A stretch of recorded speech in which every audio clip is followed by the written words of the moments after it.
Welcome back.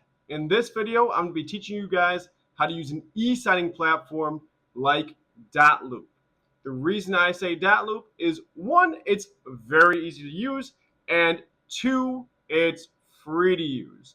They offer 7 free loops. You have one house to sell, and so perfect. It's going to be free for you. It's very simplistic, but you can use any e-signing platform you like. They all operate in a very similar manner. Now you're going to use these documents, or these platforms I should say, to sign your contracts, your property disclosures, make any strike-throughs that you need to make, and sign off on everything without having to do the old school approach of printing everything out. Actually physically striking things out, writing your initials, signing off on things, then having to fax it or scan it back over and wait. This will make your life so much more convenient because you're going to be receiving all of your contracts from buyers in email. This allows you to simply open up those contracts and download them, put it into Dotloop, and sign off. So how do you do that? Let me show you. You're first going to go to dotloop.com, and once here, as you can see, it says sign up free or try for free.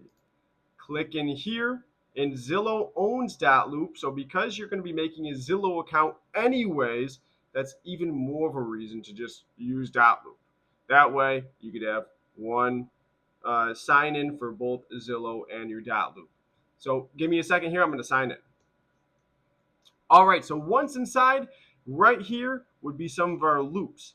As you can see, I already made a loop, but my face is in the way here. There's going to be a section that says add loop right in this right hand corner, and you'll just click add loop, and then you'll name that loop. So I named it my house for this example. So let's just click into here. Once you click into here, you can go ahead and you can add documents. So I'm going to say press this add document, then pops up browse. So browse, and I want to add the 8.0 contract, so I'm going to upload that. I also want to add our radon disclosures, so I'm going to add that, and then you're going to click into it. And now once inside, you can make all of your initials, your signatures, your strike throughs. And how do you do that?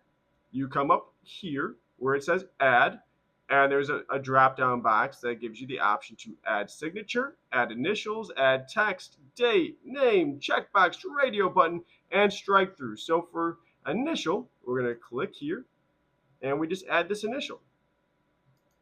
Now we can make this smaller or larger as needed to make it look pretty on here. And as opposed to needing to continue to press add initial, add initial, add initial as we go, in this bottom right hand corner, it shows us how to make our lives a little bit easier. So I can just simply select Command Shift C on my MacBook, and then Command Shift V, and it will instantly populate an additional initial. And I could just keep doing that if I need to make a lot of initials quickly, if we have a lot of different buyers or individuals involved. Now, anything that I need to delete, I just select, come up here, and exit it out. And so we don't need these. And now, if I'm signing, I'm just going to simply select sign now. It's going to pop up an automated signature for me, and I'm going to select adopt and sign. If I need to assign this to somebody, let's say my wife needs to sign, I'm going to select assign field, add person, and fill out her name, her email, and when I share this document, it's going to be sent to her to sign automatically, and she can easily jump in and do just as we just did, which is sign now. And let's say we needed to add some buyers into this contract because there was a mistake in the contract. the buyer sent over the contract and said that they were going to get an outdoor shed, but we don't have an outdoor shed. Well, if I just simply signed this contract and initialed everything and sent it back over, well, guess who's buying them an outdoor shed? I am. So, in order to make sure that doesn't happen, I need to make a strike through and initial off next to it. So, I'm going to come up here, add this strike through over the air, strike this through saying that I don't have an outdoor shed, and then I need to come and add both my initials, and if I'm selling with my wife, her initials right beside me, and then I need both buyers' initials as well, so that way it shows that everybody is on the same page and agrees to this change that there is no outdoor shed. And then I just sign the buyers just as I did with my wife here and add them into this mix.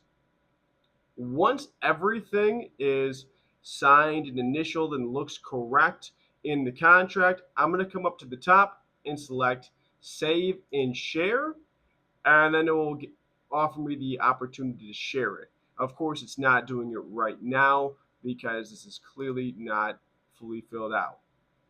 Now, I want to show you what this looks like with the property disclosures.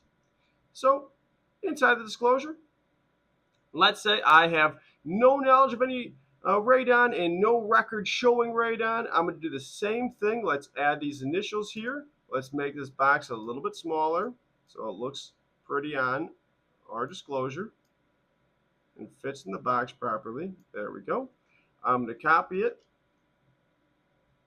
add the initials there, add the initials down below here. Then I also need to come down here where it says seller, add my signature,